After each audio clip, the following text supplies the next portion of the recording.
प्यारे भाइयों और बहनों और मेरे दर्शकों, जय मसीह की। मैं हूं ब्रदर अरुण और मैं आपके लिए लाता हूं बाइबल से कुछ वचन और कुछ टॉपिक लाता हूं और उस पर मैं बाइबल से कुछ बताने की कोशिश करता हूं ताकि आपको भी प्रकाशन मिले और आप इस वचन से आशीषित हो जाए। तो आइए आज का वचन शुरू करते हैं। आज का मेरा शीर्षक है how to deal with temptation. परीक्षा से कैसे डील किया जाए या परीक्षा से कैसे निपटा जाए, ये है मेरा आज का शीर्षक।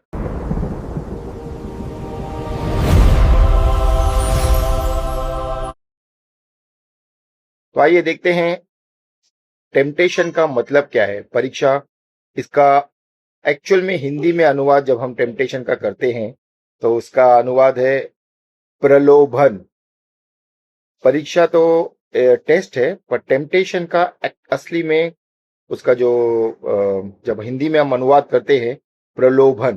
प्रलोभन है क्या, इसका मीनिंग जब हम देखते हैं, जब हमें कुछ गलत करने की प्रोत्साहन होता है, हम गलत करने के कगार पे होते हैं लेकिन करते नहीं है, उसे कहते हैं कि प्रलोभन यानी टेम्पटेशन। इससे बचा भी जा सकता है और इसमें गिरा भी जा सकता है।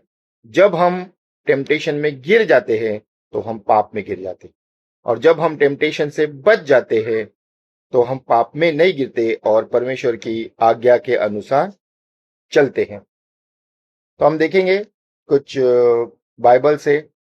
सबसे पहले परीक्षा ली गई थी बाइबल में हव्वा की। जब परमेश्वर ने आदम को बनाया, उसके बाद उसने सारी सृष्टि की रचना की, पहले सृष्टि की रचना की, फिर आदम को बनाया, फिर हव्वा को बनाया। और उन्होंने क्या बोला परमेश्वर ने कि इस पेड़ का फल आप मत खाइए। लेकिन क्या हुआ, शैतान ने सर्प का रूप लेके आया और उसने हव्वा को टेम्प्ट किया। टेम्प्ट यानी प्रलोभन किया। प्रलोभन यानी कि उसको उकसाया कि वो फल खा ले। और उकसाने के लिए शैतान ने कई सारे शब्द कहे उसको और बोला कि अगर तुम ये खा लोगे तो तुम परमेश्वर की तरह हो जाओगे। तो एक अभिलाषा जाग गई हवा के अंदर भी कि मैं परमेश्वर की तरह बन जाऊंगी, तो क्यों ना मैं ये खा लूं। और वो फल दिखने में भी एकदम अ, ललचीदार दिख रहा था, एकदम ललचीदार फल दिख रहा था। तो हवा ने खाया और जैसे ही उसने खाया, उसने परमेश्वर का आज्ञा तोड़ा और पाप इस धरती पे आ गया और आज तक हम उसका प्रतिफल भर रहे हैं।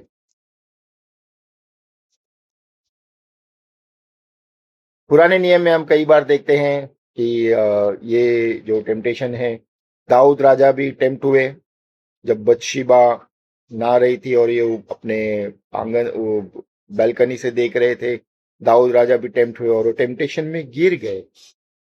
फिर हम देखते हैं नए नियम में यीशु मसीह जब 40 दिन 40 रात वो जब जंगल से आए वापस, शैतान ने भी उन्हें टेम्प्ट किया, बोला कि अगर तू राजा है, अगर तू परमेश्वर का पुत्र है तो अपने आप को यहां से गिरा दे। और अगर अ, तू परमेश्वर का पुत्र है, इस पत्थर को रोटी बना दे। वहां भी उन्होंने यीशु मसीह को टेम्प्ट किया, लेकिन यीशु मसीह टेम्पटेशन में गिरे नहीं। उन्होंने वचन से उत्तर दिया और वो बच गए। आइए हम एक वचन पढ़ते हैं, पहला कोरिन्थियों 16 का 13।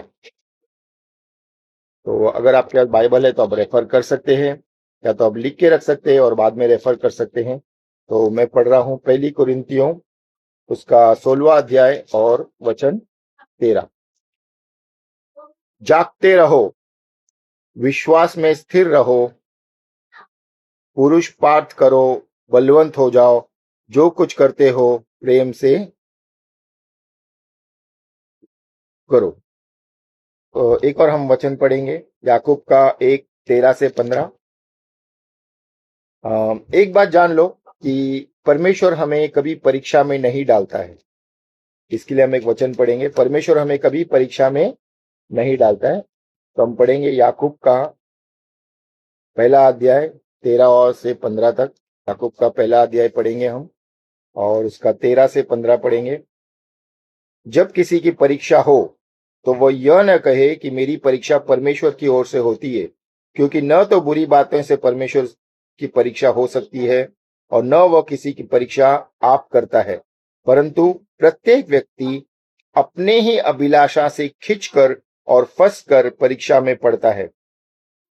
फिर अभिलाषा गर्भवती होकर पाप को जनती है और पाप जब बढ़ जाता है तो मृत्यु को उत्पन्न करता है। तो जब हम परीक्षा परमेश्वर नहीं लेता है, परमेश्वर हम क्या करते हैं, हमारी अभिलाषाओं से, हमारे गलत अभिलाषाओं से हम पाप कर बैठते हैं। जैसे हम मूवीज देखते हैं या हमारी गलत संगति होती है, कोई हमारा फ्रेंड है जो सिगरेट पीता है या शराब पीता है या गलत कामों में उलझा हुआ है, हम उसका लाइफस्टाइल देखते हैं तो हमें कभी कभी लगता है अरे यार ये कितना अच्छा लाइफस्टाइल जी रहा है मुझे भी उसको फॉलो करना चाहिए। तो हम टेम्प्ट हो जाते हैं, हम परीक्षा में पड़ जाते हैं और कई बार हम गलतियां कर जाते हैं। जब हम गलती करते हैं तो उसके बाद हम पाप में गिर जाते हैं और पाप की सजा मृत्यु। लेकिन हमारे लिए एक खुशखबरी है कि यीशु मसीह ने हमारे लिए प्राण दिए और हमारे पापों के लिए, हमारे गुनाहों के लिए वो मारे गए, गाड़े गए, फिर से जी उठे।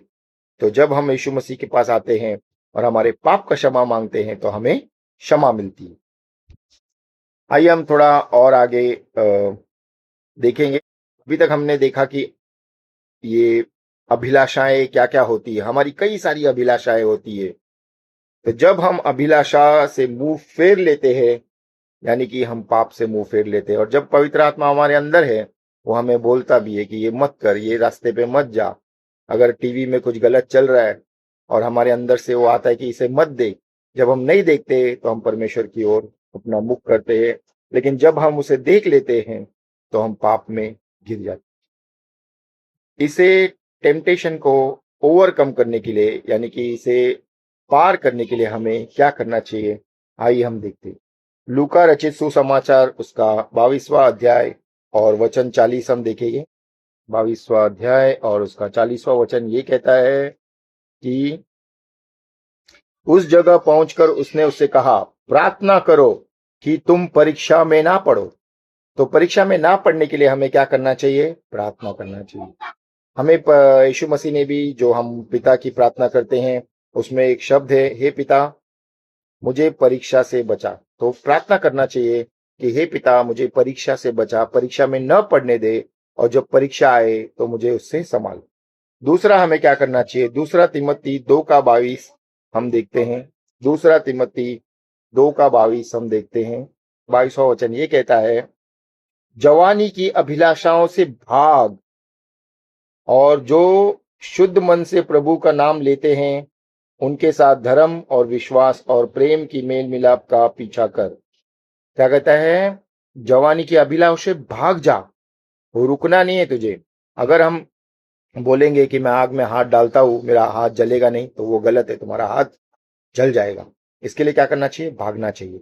जोसेफ ने क्या किया था, जब पुराने नियम में हम देखते हैं पोटीफर की बीवी ने उसके साथ गलत काम करने का कोशिश किया तो जोसेफ भागा, और जोसेफ का जो कोट था उसने पकड़ के खींचा, उसने कोट छोड़ के भाग गया। और जैसे बोलते ना, भागती लंगोटी लेके वो भाग गया, इसीलिए वो बच गया और परमेश्वर के नजर में वो एकदम धार्मिक ठहरा।